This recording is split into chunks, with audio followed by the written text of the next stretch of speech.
Hey guys what's up. तो क्या हाल चाल है आप सबके। आई होप कि जैसे भी हो बहुत सही हो। तो गाइस आज हम बात करने वाले हैं मुंबई के सबसे ज़्यादा हॉन्टेड जगह के बारे में। एक ऐसी बिल्डिंग जो कि हमेशा सुर्खियों में बनी रहती थी अपनी खूबसूरती की वजह से, अपने अपने आलीशान होने की वजह से। और आज उस बिल्डिंग का ऐसा हाल है जहाँ पर कोई भी नहीं जाना चाहता। वो एक खंडर बन चुका है, एक ऐसी जगह जहाँ पर भारत की सबसे अमीर फैमिलीज रहा करती थी। और आज की डेट में उस जगह पर कोई गरीब भी मतलब कदम तक नहीं रखना चाहता, क्योंकि उस जगह कुछ ऐसा हुआ था जिसकी वजह से वो बिल्डिंग मुंबई की सबसे ज़्यादा हॉन्टेड जगह में से एक बन चुकी थी। सो आज हम बात करने वाले हैं मुंबई के ग्रैंड पैरेडी टावर के बारे में। ग्रैंड पैरेडी टावर जो कि 1975 में बना था। The three towers at Kemps Corner offers one of the most spectacular views of the city. यहाँ पे हर एक फ्लैट 40,000 स्क्वायर फीट का था। इस टावर पे कई अमीर फैमिलीज रहा करती थी। अमीर इन द सेंस भारत की जो टॉप रिचेस्ट फैमिलीज थी उनमें से भी कई फैमिलीज यहाँ पर रहा करती थी। यहाँ पे बहुत सारे diamond merchants, Gujarati, Marwari and Sindhi businessman रहा करते थे। ग्रैंड पैरेडी में एक खुद का अपार्टमेंट होना was a sign of great wealth and status as well. इतने सारे अमीर लोग जब इस टावर पे रहा करते थे तो ये बहुत ऑब्वियस था कि इस टावर का नाम आए दिन सुर्खियों में रहा करता था। बट पूरे भारत का फोकस इस बिल्डिंग पर तब गया जब यहाँ पर कुछ अजीब होने लग गया। कुछ इतना अजीब जिसका कोई भी आंसर किसी के पास नहीं था। जून 14, 1998 में इतनी सारी अमीर फैमिलीज में से एक फैमिली वहां रहा करती थी, दलाल फैमिली। इस फैमिली में 3 जनरेशन रहा करती थी। बच्चे के मॉम एंड डैड एंड बच्चों के दादा एंड दादी जी। जो दादा और दादी जी थे जिनका नाम था वसादेव एंड तारा दलाल। जो मॉम एंड डैड थे उनका नाम था बालकृष्ण एंड सोनल दलाल। सो अब जो दादा दादी थे वसादेव एंड तारा, ये दोनों जून 14, 1998 को अपने फ्लोर से कूदकर अपनी जान दे देते हैं। और जब ये जान देते हैं तो वहाँ पे पुलिस आती है, पूरा इन्वेस्टिगेशन होता है, सब कुछ होता है और उन्हें एक लेटर मिलता है। जो दादा ने कूदने से पहले लेटर लिखा होता है, उस लेटर में उन्होंने लिखा होता है कि वो परेशान हो चुके हैं। वो अपने बेटे और बहू के तानों से, उनकी रोज की हरकतों की वजह से परेशान हो चुके हैं, जिसकी वजह से वो अपनी जान लेना चाहते हैं और वो इस बिल्डिंग के 8वें फ्लोर से कूद जाते हैं। जब ये लेटर पुलिस पढ़ती है तो वो जो बहू और बेटा होता है उन दोनों को गिरफ्तार कर लेती है और इन्वेस्टिगेशन के लिए ले जाती है। और 7 साल बाद 28 मार्च 2005 में ये फाइनल डिसीजन आने वाला था जज कोर्ट की तरफ से इन दोनों को लेकर। बेटे और बहू जो थे बालकृष्ण और सोनल, इन्हें लेकर फाइनल जजमेंट आने वाला था। और जजमेंट में ये लोग अपराधी माने जाएंगे, इन्हें जेल हो जाएगी, इनके साथ क्या होगा, ये सब सोचकर ये दोनों बहुत ज़्यादा डिप्रेस्ड और बहुत ज़्यादा डर चुके थे। इतने कि इन दोनों ने डिसाइड किया अपनी जान ले लेने का। एंड 28 मार्च 2005 में ये दोनों अपने बेटे के साथ उसी फ्लोर से, उसी बालकनी से कूदकर अपनी जान दे देते हैं, which was the 8th floor of this apartment.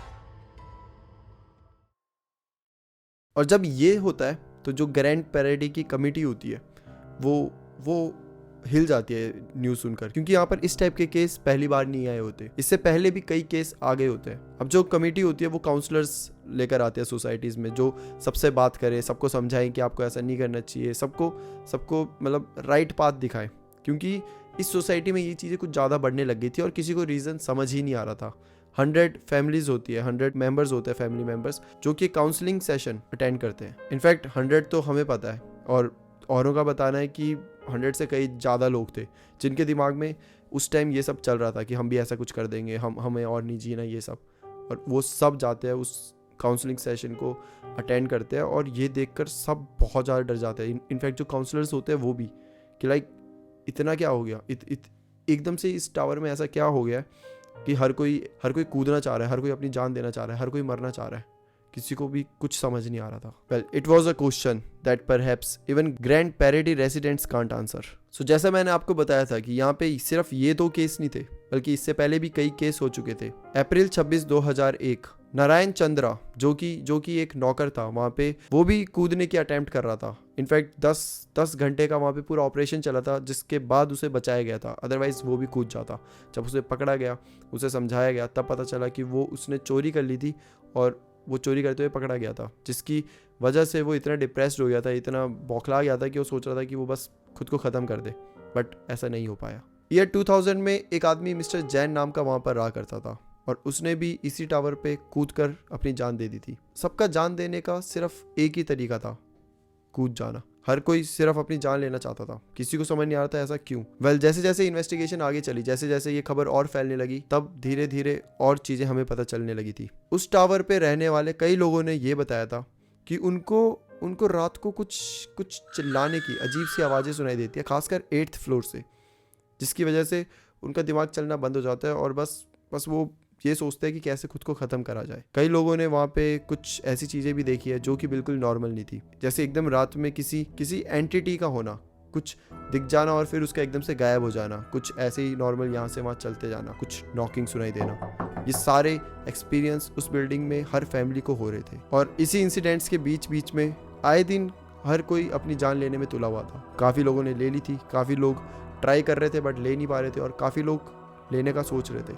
ऐसा लग रहा था जैसे पूरी सोसाइटी में एक अलग सा डिप्रेशन छा गया हो, जैसे कि हर कोई डिप्रेस्ड हो और सबको बस अपनी जान लेनी है। किसी को समझ नहीं आ रहा कि चल क्या रहा था। कई लोग जो कि फिर भी नॉर्मल थे, उन्होंने ये सोसाइटी छोड़ दी थी। उन्होंने इतने महंगे अपार्टमेंट लिए थे, इतनी महंगी जगह में लिए थे, बट स्टिल उन्होंने छोड़ने से पहले 2 बार नहीं सोचा। उन्हें समझ आ गया था कि इस बिल्डिंग में रहना वर्थ इट नहीं है, इधर कुछ तो अजीब है, और वो सब छोड़कर चले गए थे।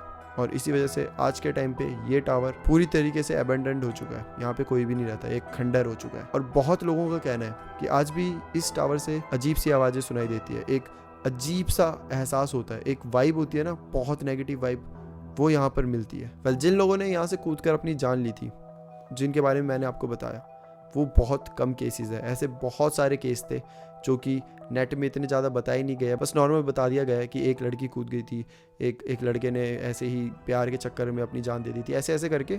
तो वो स्पेसिफिक नहीं है, इसलिए मैंने बताया नहीं, बल्कि ऐसे बहुत सारे केस थे जो कि कहीं रजिस्टर ही नहीं है। और आज के टाइम पे ये जो पैराडी टावर है, जो एक टाइम पे आलीशान हुआ करता था, जिसको लेने के लिए हर अमीर आदमी ट्राई करता था, वो आज एक हॉन्टेड जगह बन चुका है। मुंबई की सबसे ज़्यादा हॉन्टेड जगहों में से एक ये टावर है। और इस टावर में भी पर्टिकुलरली वो एक 8th फ्लोर, जो 8th फ्लोर है, वहाँ पे सबसे ज़्यादा अटैम्प्ट्स किए गए थे, वहाँ से सबसे ज़्यादा लोग कूदे थे और वहीं से ये चीज़ें शुरू हुई थी। और आज भी लोगों को 8th फ्लोर में एक अजीब सी वाइब्स आती है, एक अजीब से आवाज़ें आती है और बस ये मान लिया गया है कि वो जो 8th फ्लोर है वो कर्स्ड है, वो वहाँ पे कोई तो है, कोई ऐसी चीज़ जो आपको मजबूर कर देती है खुद की जान लेने पर। सो गाइज, ये थी मुंबई के ग्रैंड पैराडी टावर की स्टोरी। आपको क्या लगता है, क्या आपने इस टावर के बारे में पहले भी सुना है? और अगर सुना है तो आपका क्या मानना है? क्या जो भी आपने सुना है वो सच है या फिर कुछ और थ्योरी है? क्यों वहाँ से इतने लोग कूद रहे थे? क्यों वहाँ पे हर कोई रहने वाला अपनी जान लेने की कोशिश कर रहा था? और क्यों आज की डेट पर इस टावर पर कोई नहीं रहता? ये एक खंडर बन चुका है। सो जो भी आपको लगता है कमेंट करके ज़रूर बताना। And that's it for today. फिर मिलते हैं हम किसी और टॉपिक के साथ। तब तक के लिए bye bye and take care.